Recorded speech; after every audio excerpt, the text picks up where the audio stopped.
Welcome to the Servitor webinar. This is the first part of the Servitor webinar that I've decided to share with everyone on YouTube. If you'd like the rest of the Servitor webinar at the end of the video, go to my website, AndriehVitimus.com, under past webinars, and you can click to register and see the rest of the Servitor video. So, Servitors are awesome. We know that if you've gotten my first book, Hands-On Chaos Magic, you know that. I really like Servitors. And I'm not the only one. So let's share out. I consider this just an introduction to Servitors. There's a lot more that we can do with Servitors than I can possibly cover in a webinar.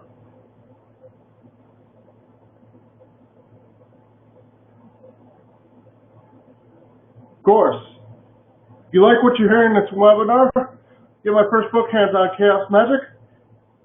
About a good half of the book deal with exercises to build up your imagination so you can build the best Servitors that we can possibly have. Between moving energy balls around, between screwing around with your auric shield, between making things that move on their own in your mind, and following loops in your mind. These are all basic imagination skills across all senses that help you build Servitors. So, for the hardcore people ask why build a Servitor, I'll ask, why not build a Servitor? If you can make an artificial spirit to do X, Y, and Z, why would you not try to do that? It has so many implications and questions that you should ask if that was possible. And it is possible. We often have a body of research between all the different magicians out there that talk about this in detail and how many different results we get. So, why isn't everyone making Servitors? Well, the truth is, artificial Servitors and artificial creations challenge the priest class and the modern priest class of the one way to do things. The experts in any religion challenges that. Some people try to make Servitors and not deal with natural spirits at all. Ultimately, they're very much an empowering tool, and they should be in every magician's toolbox. Need something? You can make a Servitor for it, provided you can conceive of what you're asking for. So, there are some things that I've made Servitors for. You can see some influence of various kinds. Yes, you can see screwing people up, love drawing, various protection pocket Servitors. You name it, I've probably made a Servitor to that. Even healing Servitors, which you can also do the opposite if you are so inclined. So let's play some bingo, definition bingo. I don't want people to get too hung up on the aspects of definitions because no two occultists will tend to agree with any definitions, but for the purposes of this webinar, these are the definitions I'm using. So an artificial spirit is kind of a misnomer because, well, some people might argue all spirits are artificial and other people will argue against that. I don't care. Let's, Servitors usually have some sort of programming. Usually it's a set program that does certain things. Really simple Servitors, I've seen some people refer to as thralls or artifacts or machines. They usually have a set duration, a lifespan, and a defined purpose or a couple of purposes. Sometimes you make more complex Servitors that last longer, and they're called eidolons, but I haven't seen that term as much lately. So my parking Servitor example is like a thrall. It's single purpose snare spoke. It doesn't really evolve. It doesn't really change. That's what it does. Thoughtforms, however, can be an artificial spirit that arises from any interaction, from any classification, from fiction, from a place, from an artistic creation, from a relationship, from a organizational structure that we create. It encompasses all the elements of that organizational structure, of that relationship, of the thing into a personified and personifiable presence, so you can chat with it. We do this all the time. This is, we like anthropomorphizing things. And we're really good at anthropomorphizing things. I know the $5 word. We like to talk to things that are like us. And our brain is hardwired to do it. So making thought forms out of situations is very, very, very easy. And these tend to be more organic, but they're still technically artificial. So we kind of covered this. It could be a relationship between two people, a fictional character, an anime character, movie characters, even people. Well, at least stars and stuff like that. The thing is about this is that although people will say it's fictional characters and the like with the official language, the thing is it's a classical ceremonial magic technique.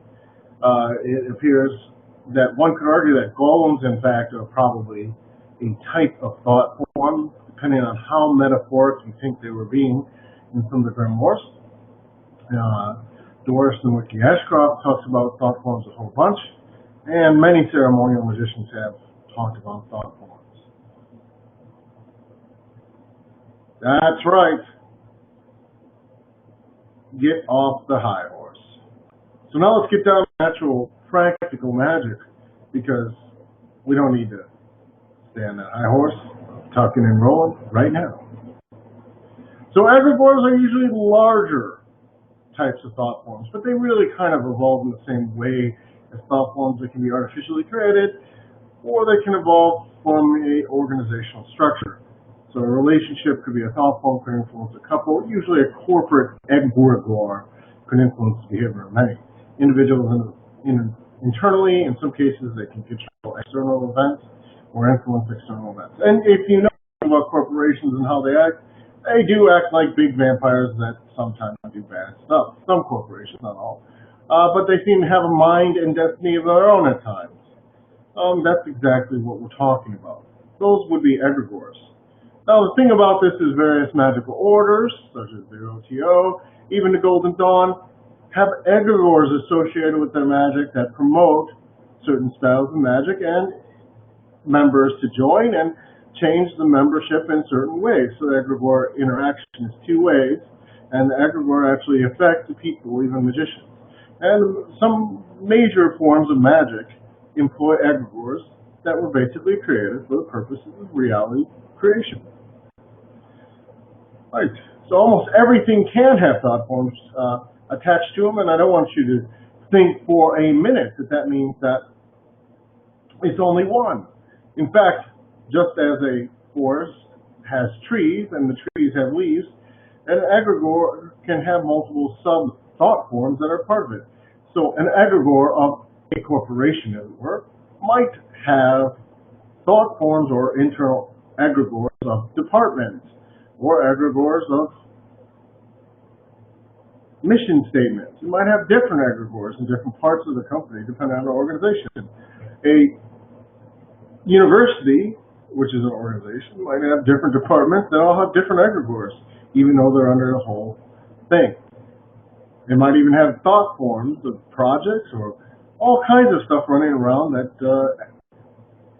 are personifications, or could be, of different aspects. Generally speaking, if you know how to talk to them, you can talk to any combination of things, and that's perfectly valid, and that combination is an egregore that is artificially created that you're talking to, and you can use that to do different things. You can fully create one. Of course, corporations, you know, they like to use sigils as their logos. I wonder why. Thought forms also usually contain lots of information. So do egregores, actually. They are technically artificial, even though they can come about organically. And the reason is that they do not exist outside of the relationships that form them. So there's no abstract source, there's no Platonic. Here they are outside of the relationships that form them. Whether or not there's any Platonic forms outside of that is an argument outside the class. I encourage you to have that argument. Whether or not there's external spirits, I encourage you to have that argument also outside the class. So, to summarize, this basically summarizes the two different types. Thoughtforms usually organic, often seemingly reflective. They have parts and connect to different people. You can alchemize your own thought forms and do interesting things. We'll cover that in a little bit. They're pretty dependent on your situation and limited by your potential conceptions. Servitors are usually programmed. They have a set, do X, Y, and Z. Both can affect thoughts.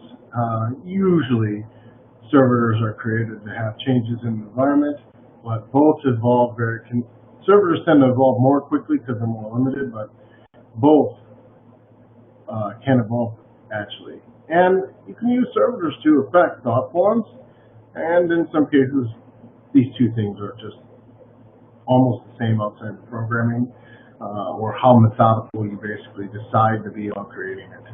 And both the organic and methodical techniques are equally valid. So try them out. So who am I? I'm Andrieh Vitimus. You probably already know that I'm Andrieh Vitimus, the one, the only. But do you know me? Do you know any public figure? Or do you know a projection of a certain brand or a certain image that we're projecting forward? Now, the question there becomes then, do you really know yourself, or are you a composite of things that were projected onto you that you thus then project out? Essentially, are you just a thought form that you present to the world? Did you create that thought form? Or, as I suggest, did other things create it for you? Or is it some combination of it? Spend some time thinking about that. If you've been watching so far, go ahead and tune into this video, and the video will then go into the webinar that was recorded for the Servitor. I want to thank you for watching the first part of the Servitor webinar. Hope to see you in the second part of the Servitor webinar. That will be through any meetings, registration page, and the details will appear on this video right now. Thanks again. Hope you look forward to seeing you in more occult webinars.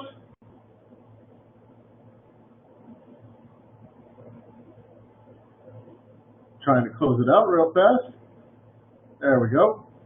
So again, thank you for coming, and I hope to see you in more occult webinars. The rest of the webinar is going to be, if you go to my webpage, andriehvitimus.com/pastwebinars, you'll be able to sign up and register for the rest of this webinar. There's about 2.5 more hours of the webinar, so I hope you will enjoy.